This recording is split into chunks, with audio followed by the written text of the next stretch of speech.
जिल्हा परिषदेच्या माध्यमातून अंगणवाडी शाळा चालवल्या जातात, अंगणवाडी चालवल्या जातात। या सगळ्यामध्ये मागच्या काळामध्ये आपण पाहिलं का अनेक शाळा ज्या आहेत त्या डिजिटल झालेल्या होत्या, मात्र आता AI तंत्रज्ञान सगळ्यापासून पुढे आलं, त्यामुळे स्मार्ट झाले पाहिजे, विद्यार्थी स्मार्ट झाले पाहिजे, विद्यार्थ्यांची जी संख्या घटती आहे त्यावर कुठेतरी उपाययोजना मिळाल्या पाहिजे। यासाठी जिल्हा परिषदच्या महिला बाल विकास विभागाच्या माध्यमातून मिशन बाल भरारी जी आहे ती राबवली जात आहे। आणि मी सध्या नागपूरातील हिंगणा तालुक्यातील वडधामना येथील ही अंगणवाडी आहे। ही पाहून तुम्हाला अंगणवाडी वाटत असली आता isakal.com आहे देशातील नंबर 1 ची मराठी न्यूज वेबसाईट। प्रत्येक अपडेटसाठी isakal.com ला नक्की भेट द्या। तरीही कुठलंही जे आहे खाजगी कॉन्व्हेंट नाही आहे, अशा सोयी सुविधा ज्या आहे त्या अंगणवाडीमध्ये दिल्या जातात। त्यामुळे जी संख्या होती विद्यार्थ्यांची ती कुठंतरी वाढण्यासाठी मदत होत आहे। अद्ययावत तंत्रज्ञानाचा खरं तर या सगळ्या ठिकाणी वापर केला जातो आहे, त्यामुळे मोठा फायदा जो आहे पुढच्या काळामध्ये या पिढीला मिळणार आहे। कारण ज्या पद्धतीनं शिकवलं जायचं त्यामुळे कुठंतरी शाळेची अंगणवाडीची जी विद्यार्थ्यांची संख्या होती ती मोठ्या प्रमाणात घटत चालली होती। त्यामुळेच खरं तर अशा पद्धतीचे नवीन उपक्रम जे आहे ती राबवले जात आहे। आणि आपण सध्या आहोत देशातील पहिली AI बेस जी आहे अंगणवाडी आहे। आणि या ठिकाणी आपण पाहू शकतो विद्यार्थी कशा पद्धतीने शिकत आहे, स्वतःच खरं तर सगळी क्रिएटिव्हिटी त्यांची डेव्हलप व्हावी, त्यांचा बुद्धिमत्ता जी आहे ती वाढावी, यासाठी खरं तर या सगळ्या ज्या गोष्टींचा तो वापर केला जातो। आपण पाहू शकतो जो डॅशबोर्ड आहे तो डिजिटल डॅशबोर्ड आहे। तसेच यासोबतच जे आपण पाहू शकतो त्यांच्यासोबत 3D जे व्हिडिओज आहेत ते त्यांना दाखवले जातात। ह्या सगळ्या जे उपक्रम आहे याचा मोठा फायदा जो आहे तो पुढच्या काळामध्ये विद्यार्थ्यांची बुद्धिमत्ता वाढवण्यासाठी होणार आहे। लहान लहान चिमुकले या ठिकाणी जे आहे हे सगळे काय आपण पाहू शकतो। खरं तर ह्या स्क्रीनवर दिसणारं जे आहे तेच ते AI जे आहे ते त्यांना आपल्याला पाहायला मिळत आहे। कशा पद्धतीनं हे सगळे उपक्रम राबवला जात आहे आणि ह्या सगळ्याचा कसा फायदा तुम्हाला अंगणवाडीमध्ये जे मुलं असतात ते ज्या परिस्थितीतून येतात त्यांना जागतिक घडामोडीचं नॉलेज व्हावं, जगामध्ये काय चाललं या बाबींचं नॉलेज व्हावं म्हणून महामुनी सरांच्या प्रयत्नातून ही अंगणवाडी सुरू केलेली आहे। आपण जो हा VR सेट बघता, या VR सेट लावल्याच्या नंतर मुलांना एखाद्या गार्डनचा फेरफटका मारून आणायचा असेल, समुद्रांची सहल करायची असेल तर ते आपण करू शकतो। आणि मुलांना ते ज्ञान किती प्रमाणात अवगत झालं, त्यांना ते समजलं का नाही त्याच्यावर प्रश्नसुद्धा विचारले जातात। आणि जर काही मुलांना समजलं नसेल तर त्यांना तशी कन्सेप्ट पुन्हा शिकवली जाते आणि त्या माध्यमातून मुलांचं ज्ञान मोजले जाते। एखादा मुलगा जर याच्यामध्ये कमी असेल प्रोग्रेसमध्ये तर त्याचा प्रोग्रेस वाढवण्यासाठी सुद्धा या माध्यमातून प्रयत्न करण्यात येतात।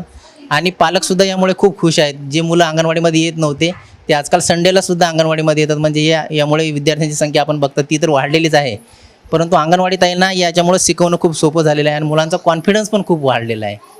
AI ची मदत कशा पद्धतीने घेण्यात आली, म्हणजे कशा पद्धतीने या सगळ्यांची बुद्धिमत्ता वाढवण्यासाठी खरं तर म्हणजे जसं की अंगणवाडीताई अगोदर शिक्षण द्यायच्या मुलांना, एखादं बडबड गीत शिकवलं, पण बडबड गीतामध्ये समजा ससा रे ससा दिसतो कसा एवढंच सांगायची, पण याच्यामध्ये ससा पण दिसेल, सशासोबत मुलं उड्या पण मारतील, त्या मुलांसोबत ससा तो पळेल सुद्धा, मुलांना सशाला पकडण्याचा सुद्धा प्रयत्न करतील। हे या टेक्नॉलॉजीचं वैशिष्ट्य आहे। त्याच्यामुळे मुलांना याच्यामधून प्रत्यक्ष अनुभूती मिळते।